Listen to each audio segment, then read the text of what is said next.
आमचा मान आहे, पराक्रमाचे गाण आहे, भारताची शान आहे, तिरंगा आमचा प्राण आहे. आजच्या कार्यक्रमाचे अध्यक्ष माझे गुरुजन वर्ग व माझ्या विद्यार्थी मित्रांनो, सर्वप्रथम आपणा सर्वांना स्वातंत्र्य दिनाच्या हार्दिक शुभेच्छा. आपल्या मातृभूमीच्या स्वातंत्र्यासाठी ज्या थोर वीरांनी आपल्या प्राणांची आहुती दिली त्यांना माझे कोटी कोटी प्रणाम. आज 15 ऑगस्ट म्हणजे भारताचा स्वातंत्र्य दिन. आजचा दिवस म्हणजे सर्व भारतीयांसाठी आनंदाचा, उत्साहाचा व अभिमानाचा दिवस. महात्मा गांधी, जवाहरलाल नेहरू, लोकमान्य टिळक, नेताजी सुभाषचंद्र बोस, भगतसिंह अशा थोर पुरुषांनी देशाच्या स्वातंत्र्यासाठी आपले जीवन समर्पित केले.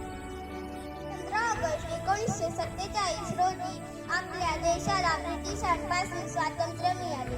स्वातंत्र्यानंतर आपला देश विज्ञान, शेती, शिक्षण, क्रीडा अशा अनेक क्षेत्रात वेगाने प्रगती करत आहे.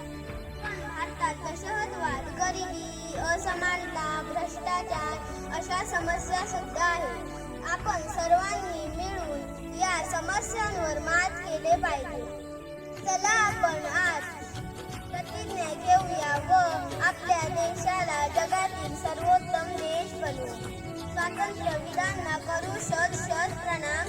त्यांच्या निस्वार्थ त्यागानेच भारत बनला महान. स्वातंत्र्य दिनाच्या हार्दिक शुभेच्छा. जय हिंद, जय महाराष्ट्र.